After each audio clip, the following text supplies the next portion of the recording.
E se eu te dissesse que a invenção da bicicleta moderna poderia estar ligada ao fato de que as mulheres vão ser decisivas na próxima eleição dos Estados Unidos da América, isso parece um pouco louco, mas há uma conexão entre os dois. Vamos por partes.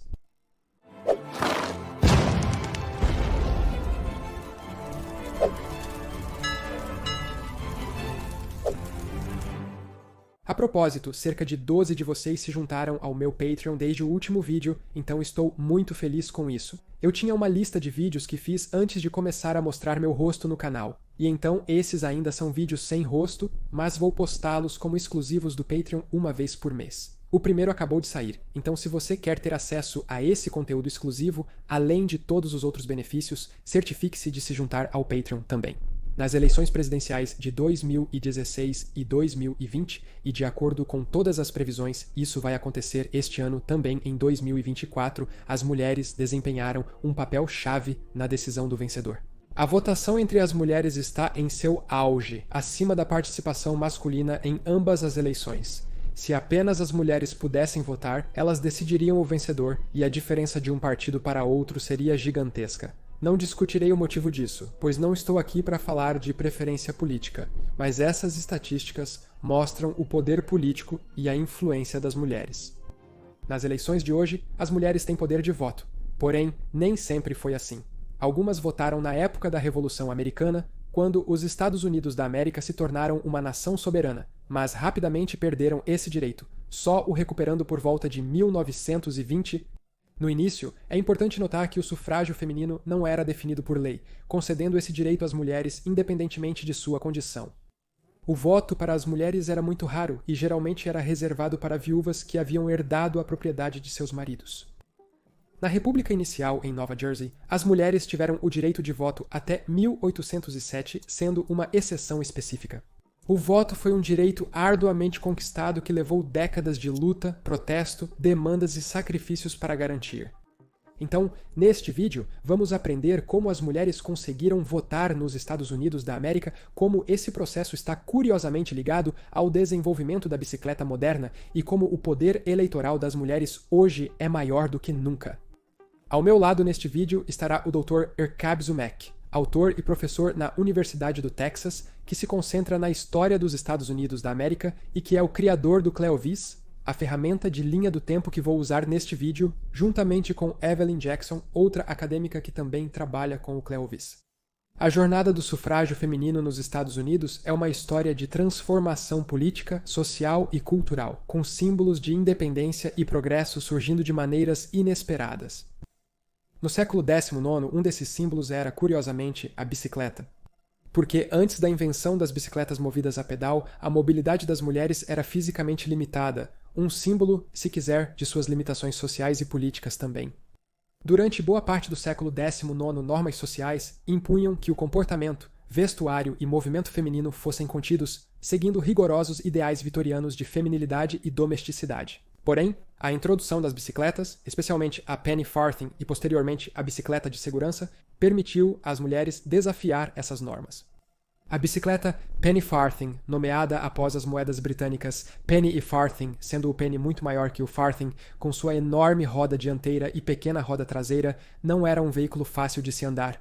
Ela exigia equilíbrio e habilidade e era bastante perigosa para os inexperientes. Mesmo com esses desafios, tornou-se um símbolo de aventura e liberdade para todos. Permitiu que indivíduos viajassem maiores distâncias e desfrutassem de um senso de independência que era anteriormente inimaginável para mulheres que muitas vezes eram confinadas em suas casas ou em esferas sociais limitadas.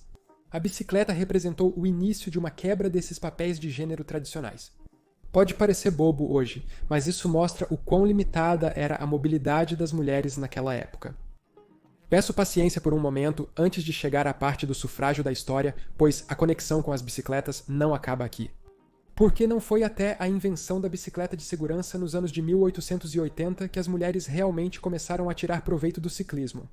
A bicicleta de segurança com suas duas rodas do mesmo tamanho, quadro mais baixo e postura mais ereta, mais semelhante às bicicletas que temos hoje, era muito mais fácil e segura de pilotar do que seu antecessor. E logo ficou popular entre as mulheres que a viam como uma forma de ter mais independência e mobilidade. Essa mudança no transporte foi mais do que um mero avanço tecnológico. Era um símbolo de libertação.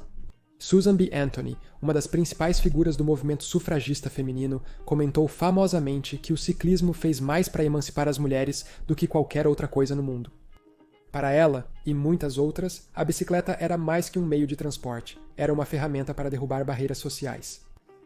Enquanto as bicicletas se tornavam cada vez mais populares, o movimento pelo sufrágio também ganhava impulso.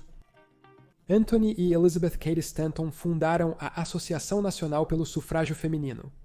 Essa organização, ousada em suas demandas por direitos iguais, focava em emendar a Constituição dos Estados Unidos da América. Constituição concede às mulheres o direito ao voto. A National Women's Suffrage Association defendia uma solução federal para a privação de direitos das mulheres, acreditando que a legislação nacional era a maneira mais eficaz de garantir os direitos de voto para todas as mulheres, independentemente do estado em que viviam. Ao evidenciar que este era um problema nacional, diferentes associações com propósitos semelhantes começaram a ser criadas em todo o país. A Associação Americana pelo Sufrágio, chefiada por Lucy Stone e Henry Blackwell, tomou uma abordagem distinta. Ela trabalhou pressionando estados individualmente para conceder às mulheres o direito de votar. Embora operassem separadamente, reconheceram a força na união e se fundiram em 1890 para formar a Associação Nacional Americana pelo Sufrágio Feminino. Se desejar, podemos fazer um paralelo com a bicicleta Penny Farthing como uma metáfora. A grande roda da National Women's Suffrage Association, que queria a legislação nacional, se uniu à pequena roda estadual da American Women's Suffrage Association para criar uma nova organização que, como a bicicleta, levou as mulheres para frente. Essa fusão foi um momento crucial no movimento sufragista, criando um esforço mais poderoso e coordenado para impulsionar a ideia de conceder às mulheres o direito de votar. Nesse período, as bicicletas seguiram simbolizando a autonomia feminina em ascensão. Com o aumento de mulheres ciclistas, elas começaram a desafiar normas sociais, incluindo vestimentas restritivas. As saias longas tradicionais das mulheres eram impraticáveis e perigosas ao pedalar. A adoção de calças largas, uma forma de calças folgadas, permitiu que as mulheres andassem de bicicleta com mais conforto e segurança. Apesar de consideradas escandalosas por muitos na época, as calças largas rapidamente se tornaram um símbolo daqueles que desafiavam as normas restritivas de gênero. As mulheres que usavam calças largas estavam fazendo uma declaração não só na moda, mas sobre seu direito de se mover livremente e participar de atividades antes restritas apenas aos homens. O termo nova mulher surgiu na mídia popular para caracterizar mulheres que rejeitavam essas normas de gênero vitorianas tradicionais. Para eles, essa nova mulher participava de várias atividades não convencionais para a época, desde andar de bicicleta usando calças largas até se envolver em ativismo político. Oi, meu nome é doutora Erika Bizumek e eu sou uma professora de História e também a criadora do Clear This. E eu pesquiso e ensino sobre a história da inovação tecnológica e mudança social. E eu acho que uma das conexões mais interessantes e inesperadas entre uma nova tecnologia e mudança social é a forma como as mulheres adotaram a bicicleta e como essa adoção da bicicleta pode ser realmente conectada à luta delas pelo sufrágio feminino. No entanto, a oposição aos movimentos sufragistas era igualmente forte, vinda tanto de homens quanto de mulheres. Muitos homens acreditavam que as mulheres precisavam de proteção contra a natureza corruptora da política, temendo que isso perturbasse seus papéis em casa. Grupos anti-sufrágio, como a Associação Nacional contra o Sufrágio Feminino, liderada por Josephine Dodge, argumentavam que votar faria as mulheres negligenciarem suas famílias e comunidades. E alguns acreditavam que o envolvimento das mulheres na política iria desfocar os papéis de gênero que eles precisavam tanto que fossem definidos. Meu nome é Evelyn Jackson. Uma coisa que é importante reconhecer sobre o movimento sufragista feminino, especialmente quando você está tentando entendê-lo, é que, claro, havia pessoas que se opunham a ele, especialmente dentro do grupo demográfico das próprias mulheres, e a principal razão por trás disso era que os indivíduos que se opunham ao movimento sufragista feminino sentiam que isso seria um golpe para o lar. Como um grupo de mulheres de Oklahoma disse, elas sentiam que isso iria destruir toda a base das famílias americanas, porque as mulheres estariam investindo mais tempo e energia na política e isso corromperia essencialmente seus princípios morais. Isso é realmente apoiado por um artigo de William Gregg no New York Times em 1918. Ele realmente disse que as mulheres que eram escolhendo se manifestar e ter seus direitos políticos e participar do movimento sufragista feminino estavam se desviando do conceito original de dois sexos na América, o que significa que basicamente estavam criando seu próprio terceiro sexo ao ter uma voz e se colocar lá fora. E é interessante que até mesmo dentro do movimento sufragista, algumas mulheres se opunham às maneiras como avançavam com os protestos, chamando, por exemplo, as marchas que organizavam de indelicadas. Mas ainda assim, mesmo com a oposição, o movimento avançou. Frances Willard, uma famosa sufragista, publicou sua memória mais vendida, A Roda Dentro de uma Roda, Como Aprendi a Andar de Bicicleta.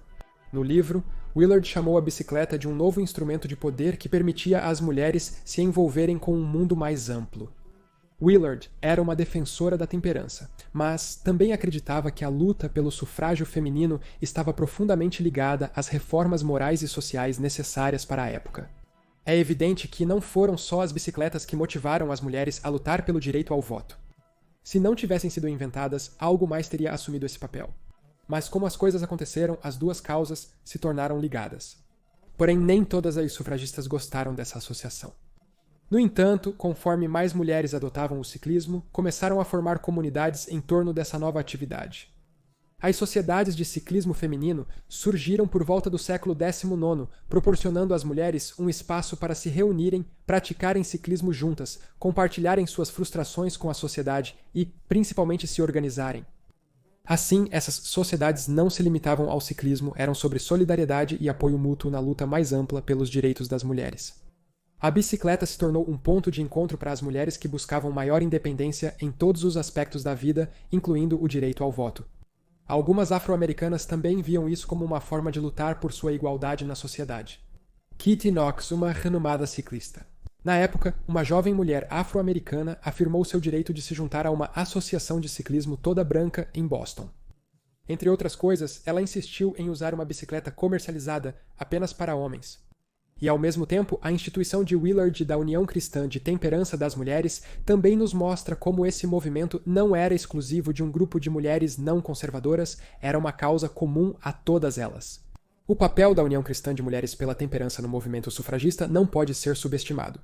Embora a organização estivesse principalmente focada na temperança, ela reconheceu que as mulheres precisavam do direito ao voto para influenciar as políticas públicas em questões, como a regulamentação do álcool, por exemplo. Essa organização se tornou um dos maiores movimentos sufragistas nos Estados Unidos da América e foi crucial na mobilização das mulheres pela causa do sufrágio. Ao enquadrá-lo como uma questão moral, ajudou a ampliar o apelo do movimento, atraindo mulheres que talvez não estivessem envolvidas de outra forma no ativismo político. A conexão entre o movimento sufragista feminino e as bicicletas foi ainda mais consolidada quando começaram a organizar manifestações para lutar por esse direito. Um dos eventos mais significativos foi a Parada do Sufrágio Feminino de 1913, organizada por Alice Paul na Associação Nacional Americana pelo Sufrágio Feminino. O desfile ocorreu em Washington, Distrito de Colômbia, na véspera da posse do presidente Woodrow Wilson. Mais de 5.000 mulheres marcharam pela Avenida Pensilvânia exigindo o direito ao voto. Algumas delas cavalgaram e de maneira relevante não usaram uma sela lateral, mas sim uma regular que exigia o uso de calças. O desfile foi uma demonstração poderosa da crescente visibilidade e força do movimento sufragista. E em meio a isso, a inovação tecnológica continuou a desempenhar um papel, nomeadamente nas bicicletas. Os irmãos Wright, que posteriormente ficariam conhecidos por seu trabalho na aviação, tinham uma loja de bicicletas no final do século XIX. O trabalho deles no design e na construção de bicicletas contribuiu para o seu entendimento de mecânica, equilíbrio e aerodinâmica, conhecimento essencial em sua busca para construir o primeiro avião bem-sucedido. Embora a contribuição dos irmãos Wright para o voo seja bem conhecida, sua conexão com a indústria de bicicletas é um lembrete de quão intimamente ligado o progresso tecnológico estava às amplas mudanças culturais da época. E eu acho realmente interessante focar e pensar sobre essas conexões únicas e como a tecnologia realmente contribui para a mudança social, especialmente hoje, em uma era onde a tecnologia está mudando em um ritmo cada vez mais rápido e nós não sabemos necessariamente que tipos de mudanças sociais vamos ter. Os irmãos Wright e sua irmã Catherine, que trabalhava como gerente deles, estavam diretamente envolvidos no movimento sufragista em Ohio. Catherine parece ter sido uma figura importante no movimento. Além disso, Maria Ward publicou um livro ensinando mulheres a consertarem suas próprias bicicletas. Ela acreditava que dominando a máquina de costura poderiam consertar suas bicicletas. Tanto um manifesto quanto um manual, isso levou a mais mobilidade para as mulheres. O ápice do movimento sufragista nos Estados Unidos da América veio com a aprovação da 19ª emenda nos Estados Unidos da América, Constituição. Após décadas de ativismo, protestos e lobby, as mulheres finalmente conquistaram o direito ao voto em 1920. Avançando para os dias de hoje, o legado do movimento sufragista é evidente no poder político que as mulheres detêm nas eleições. Nas últimas eleições, as mulheres têm sido uma força decisiva, com questões importantes para elas ocupando o centro das campanhas nacionais. Na eleição de 2020, um recorde de mulheres foi eleito para o Congresso, e a participação feminina nas urnas foi a maior da história.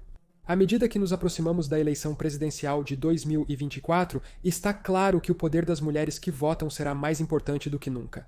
E a jornada de andar na bicicleta Penny Farthing até votar em uma eleição é um testemunho da força das mulheres que lutaram pelo movimento sufragista. Os esforços delas estabeleceram a base para o poder político que as mulheres detêm hoje. Devido às questões importantes para elas, um partido teria grande vantagem se apenas elas votassem, fazendo estados mudarem sua tradicional inclinação partidária, como o Texas votando azul ou a Flórida. Após a aprovação da 19ª emenda, a revista Life celebrou o sufrágio feminino com esta capa no ano de 1920, mostrando a liberdade apertando a mão da mulher americana. Então, é assim que o movimento sufragista nos Estados Unidos está intimamente ligado à invenção e desenvolvimento da bicicleta, e como tudo isso levou à enorme influência e poder político que as mulheres têm hoje. Como sempre, muito obrigado aos meus patronos por me apoiarem diretamente, e nos veremos na próxima vez para mais conhecimento geral.